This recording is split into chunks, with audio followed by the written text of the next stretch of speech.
Unit 3 is about SCADA architecture and application. Okay, so in this lecture, we are going to discuss what is SCADA, what is the evolution of SCADA. Okay, so how the SCADA has been evolved, like first generation, second generation, third generation, and fourth generation. Okay, and we are also going to explore about the SCADA architectures. Okay, with the proper sketch, and we are also going to explore the differences between the PLC and SCADA. Okay, so the last module we have discussed about the PLC. Now we are going to discuss about the SCADA.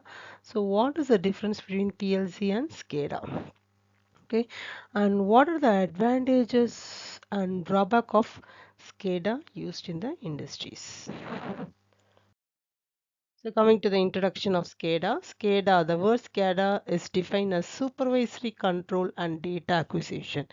Okay, it has been around us since we have been used the control system and extensively used for monitoring and controlling geographically distributed process in a variety of industrial process. Okay, so in most of the industrial process, we go for monitoring and control and data acquisition. Okay, so the first SCADA has been employed only for data acquisition. Okay, by means of panel meters, lights, and strip chart recorders. Okay, until recently, many of the SCADA related products are proprietary and knowledge of component have been acquired by a personnel who's while operating a system. Now the SCADA component manufacturers started to follow a standard which supports the interoperability. They help the SCADA professional to understand and design the SCADA system in a schematic and systematic and structured manner. In a succeeding session, an attempt have been made to elaborate an essential component to data acquisition system with emphasis on DCS and Power SCADA, that is PSS. Okay, so this is distributed SCADA system that is called as a DCS and Power System SCADA. Okay, so this is called as a SCADA. So coming to the block diagram of SCADA, so this SCADA is nothing but supervisory control and data acquisition, where the main part is a supervisory system and PLC is a part of SCADA. And in addition to this, we are going to have a remote terminal unit RTU and HMI, human machine interface, communication interface, and SCADA programming. Okay, all are interconnected together. Okay, so the main part is PLC. Okay, so PLC where we do the programming and storing everything, and everything we are going to view in a monitor, that is a dashboard. Okay, so we are going to explore everything in a dashboard, and with the help of a HMI and communication interface, one can able to do the programming using a SCADA. Okay, so the SCADA system can be considered as it has been evolved through 4 generations. Okay, the first generation you define as a monolithic SCADA. Okay, so SCADA is where in use before the revolution of computer networking. These are called as a standalone systems. Okay, so it has a connectivity to other systems and it is developed as a local SCADA. These mostly used guided communication with proprietary protocols. Okay, further, the system did not envisage the fail-safe and fault-tolerant design. Okay, so that is a drawback of first generation, that is monolithic SCADA. Hence, the SCADA system faced the reliability issues. The hardware used was mainly microcomputers capable of larger computing capabilities. That is called as a first generation. Moving to the next one is a second generation, which is a distributed SCADA.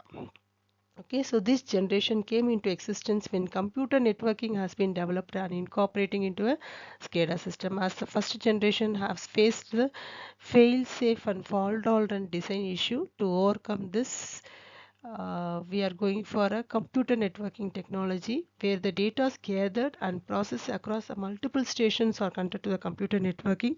The latency has been reduced considerably to an event that the system as a whole functioning in a real real time. These SCADA systems were economical when compared with the first generation, as each station has been assigned with a particular task. However, the protocol used are still proprietary and was not interoperable.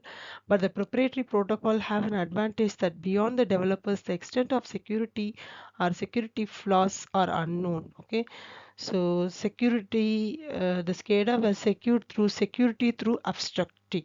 Okay, so here also there is a drawback in a second generation. Security is an issue because we are networked. Okay, we have a multiple stations are connected together.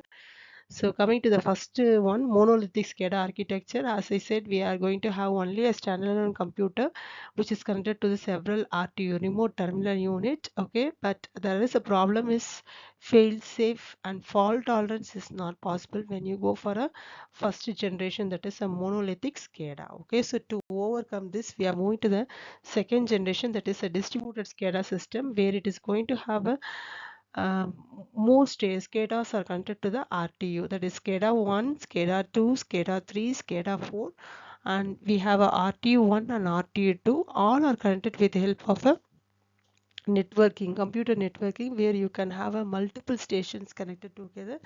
But this also has a drawback, like security issue is available in this kind of SCADA systems. So to overcome the drawback of second generation, that is security issue, moving to the third generation, that is SCADA with the standard protocols. Okay, so the advancement of communication technology with the introduction of interoperable SCADA protocols, the SCADA broke the geographical barriers and spread across more than one LAN network, that is called process control network. Okay, so the master station has several servers running parallel to handle the various tasks such as historian, SCADA, NMS development, etc. This makes the system very economical and real time. And also the physical security is a major concern. Okay, so though we go for having a geographically distributed across the network with the help of a wide area network, there is also a drawback of security. Okay, so security is a main concern. Okay, so to overcome this, moving to the next generation, that is a fourth generation SCADA, which is nothing but the IoT. Okay, so in the IoT we are integrating a advancement of cloud computing. Okay, so SCADA has taken a new shape and adopted the name Internet of Things. Okay, so it has the advantage of amalgamating the various technologies, like capable of being flexible and affordable with the ability to go private, capable of ingest massive amount of machine data, capable of connecting different machines and systems such as SCADA, DCS and historians, capable of connecting various machines having net connectivity and process data across all sources cut together, capable of real-time complex and real-time processing of data from the multiple sources, capable of big data processing, and apply the supervised and unsupervised machine learning in order to predict the customers. So this is a third generation which is representing the SCADA, which is called as a network SCADA architecture. We are having SCADA 1, SCADA 2, SCADA 3, SCADA 4, SCADA 5, RT1 and RT2. All are integrated with help of a LAN, and this is integrated with help of a wide area network. Okay, and to overcome the drawback of security issue, moving to the IoT, that is a fourth generation architecture of SCADA, where you are going to have a different levels of automation. Level 0, which is nothing but the field devices are connected, that is all the sensors and actuators are connected in level 0. And coming to level 1, level 1 is going to have a PLC, supervisory computer, RTU 1, RT2. Okay, and moving to level 3, level 3 is going to have a coordinating computer as well as a cloud server. Okay, so level 2 will have a supervisory computer and local server. Okay, level 3 will have a cloud server. And moving to the last level, that is the level 4, which is going to have a central computer and central server, which is going to monitor level 2 and level 3. Okay, so this is the architecture of SCADA, which is going to have a 4 level. For first level, that is level 1 will have a field devices, level 2 will have a supervisory and RTU and PLC. All are coming under under level 2, and also local server also level 2. Level 3 will have a cloud server, and finally the level 4 will have a central computer and central server. Okay, so this is the architecture of the SCADA which has to be noted.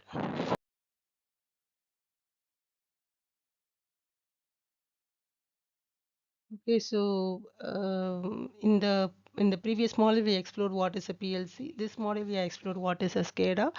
So the important technological leap occurred in 1950 when computers were first employed for the industrial computers. Okay, and very important thing is we need to have a proper communication, that is telemetry for data transmission and remote communication was put into a place.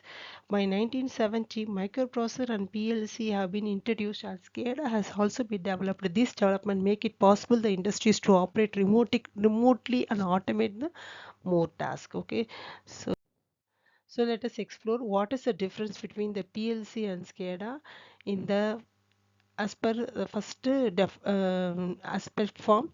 Full form: PLC is programmable logic controller, SCADA is supervisory control and data acquisition.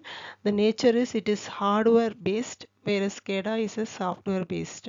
The primary function is the control process in industries like motor, machines, etc., whereas SCADA supervises, monitor and control the plant operation.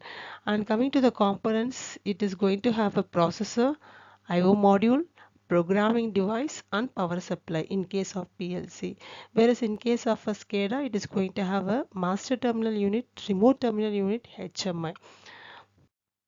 Next types, we have a fixed and modular alone in the PLC, whereas here we have a 4 types: monolithic, distributed, networked and IoT. The input and output representation in a PLC is normally open contact, normally closed contact and coil contact, whereas here it is going to represent as an image. Component identification, we'll use a tag by means of a numbers identified by means of a address, whereas here the components are identified by the name itself. Okay, control scope is it operates at a machine or equipment level, whereas the SCADA it supervises at the plant or process wide level. Coming to the complexity, it handles a real-time low-level process control, whereas SCADA it manages high-level process visualization and data analysis.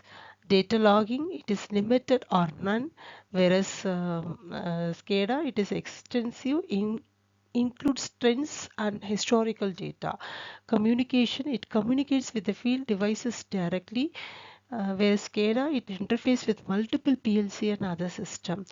Cost wise it is relatively low, whereas SCADA it is higher due to software integration capability. So based on the comparison, we'll move to the advantages of SCADA. SCADA has a numerous advantages which includes enhances operational efficiency and output quality, reduces the system failure and enhances the uptime, minimizes the need for frequent maintenance, simplifies the complex process requiring less manual intervention, enable the monitoring of large scale system parameters, automate the process, decrease the need for human labor, facilitate quicker identification and resolution of faults, provide accurate fault identification and location, records vast amount of operational data for analysis, present the data in a various format as per the user need, supports thousands of sensors for effective monitoring and control, offers operator real-time data simulation for better decision making, ensures quick reaction to changing condition, easily adapt to additional resources or expanded systems, provide detailed on-screen display of operational status, allows integration of new control unit and sensors are required, operates effectively under critical operations. Coming to the drawback of SCADA, despite its benefits, SCADA has some limitation. The system relies on interdependent module and hardware units. It needs skilled operator, analysts, and programmers for maintenance, involves significant initial investment, reduces the need for manual labor, potentially increasing unemployment rate, limited to specific hardware devices and compatible software. So, as a whole, in this lecture, we are explored what is a SCADA, what are the evolution of SCADA, like first generation, second generation, third generation, and fourth generation. And also we have seen the architecture of SCADA as a fourth generation, that is IoT. We explored what are the different levels of SCADA architecture. Then moving to the comparison of PLC and SCADA in this lecture on various aspects like size, type of number of input output devices, how much compatible cost wise, modulars, etc. Right? And also we are explored about the advantages and drawback of a SCADA in detail. Okay, so I hope this lecture is helpful for you to explore more in detail. Thank you.